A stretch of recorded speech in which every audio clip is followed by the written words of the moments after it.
नमस्कार, आप देख रहे हैं समाचार 18 न्यूज। इस समय हम हैं प्रयागराज के सिविल लाइन एरिया में। हमारे साथ हैं इलाहाबाद विश्वविद्यालय के पूर्व अध्यक्ष संजय तिवारी और कांग्रेस के वरिष्ठ नेता भी हैं, पिछले साल के विधायक पद के प्रत्याशी भी रहे हैं।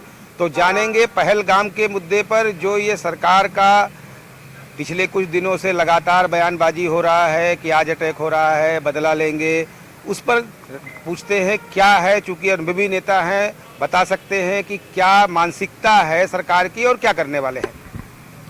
पहले तो जो मारे गए उनके प्रति हमारी हृदय से श्रद्धांजलि।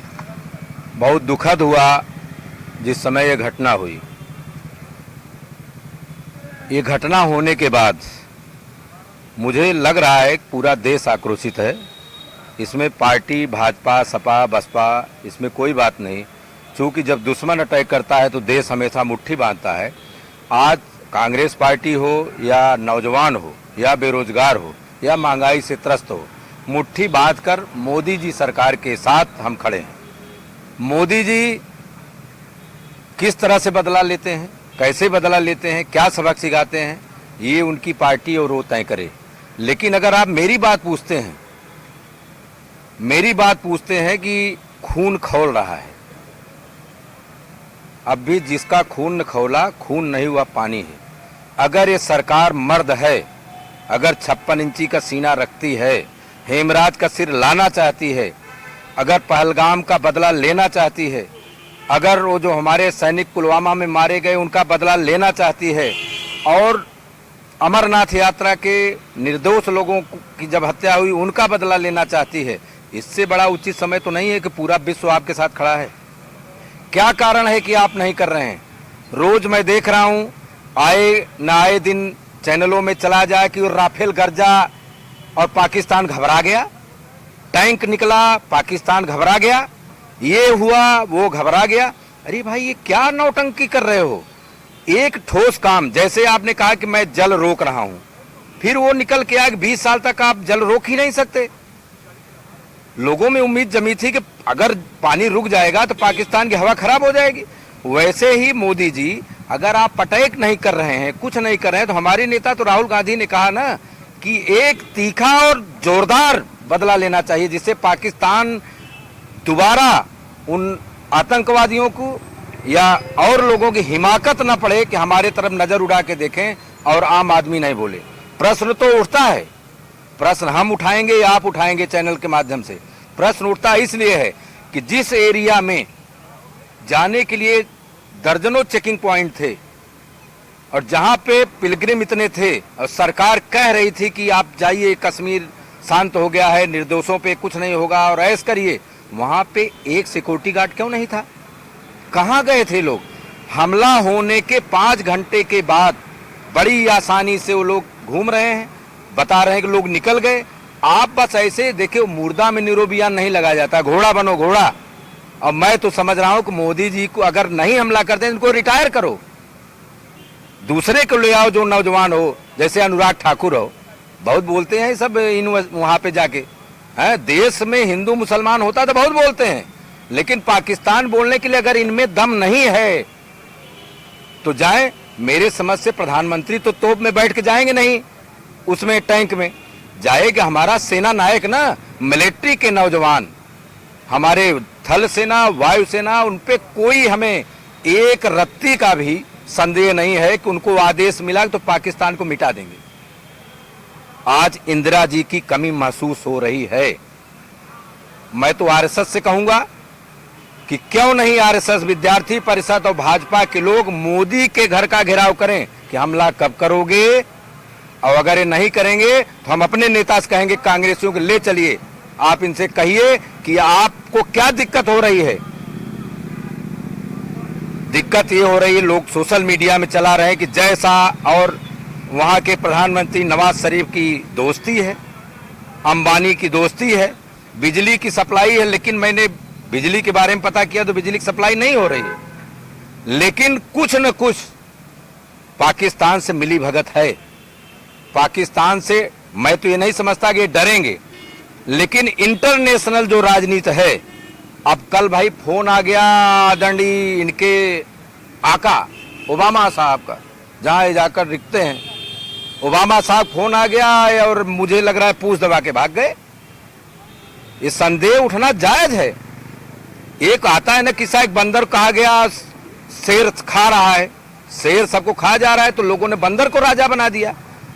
लेकिन राजा बनने के बाद भी लोग मारे जा रहे थे, तो लोगों ने घेराव किया, बंदर इस डाल से उस डाल, उस डाल से उस डाल। अरे भाई 7-8 दिन हो गया, कब तक उछलोगे? हमारे प्रधानमंत्री है, मैं उनको ये शब्द नहीं कह रहा हूं, मैं उदाहरण दे रहा हूं। बोलने में भी डर लगता है, लेकिन आपको कुछ करना पड़ेगा। छेड़ने से मौन भी वाचाल हो जाता है दोस्त, तोड़ने से आईना भी काल हो जाता है दोस्त। मत अधिक छेड़खानी कर इंसान की जज्बात से, जल के काला कोयला अंगार हो जाता है दोस्त। क्या राफेल में पेट्रोल नहीं है? क्या राफेल में दम नहीं है? राफेल दहाड़ेगा और पाकिस्तान का होश ठिकाने आ जाएगा, जैसे समाचार में चलता है। बोफोर्स तोप दहाड़ेगा, उनकी नींद खराब हो जाएगी। ये सब कथनी करनी नहीं है। कायदे से मैं तो कहूँगा, एक मेचोरिटी के नाते, इलाहाबाद के एक आदमी के नाते, और जो निर्दोष लोग हत्या उस गुस्सा के नाते मैं कहूँगा कि ऑल पार्टी मीटिंग बुलाइए। खड़गे साहब ने कहा कि संसद का सत्र बुलाइए, क्यों नहीं बुला रहे हो? इस नहीं बुला रहे हो, तुम कुछ करना नहीं चाह रहे हो। भाई लोगों से सलाह लीजिए। लोगों से, डोभाल जी सोए हुए हैं, डोभाल जी मीटिंग, पता चला कि सर्वदलीय बैठक में प्रधानमंत्री ही नहीं गए।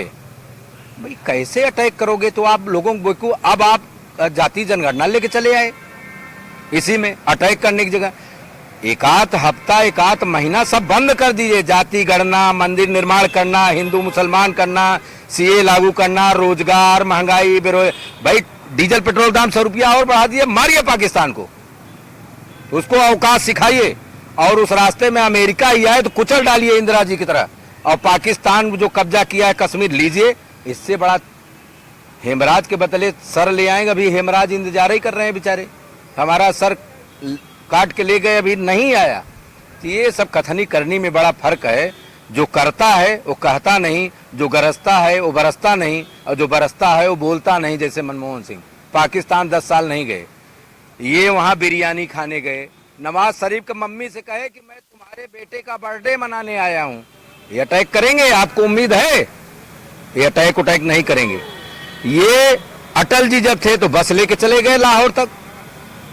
ये अडवाणी जी आए तो जिन्ना के मजार पे चादर चढ़ा के चले आए।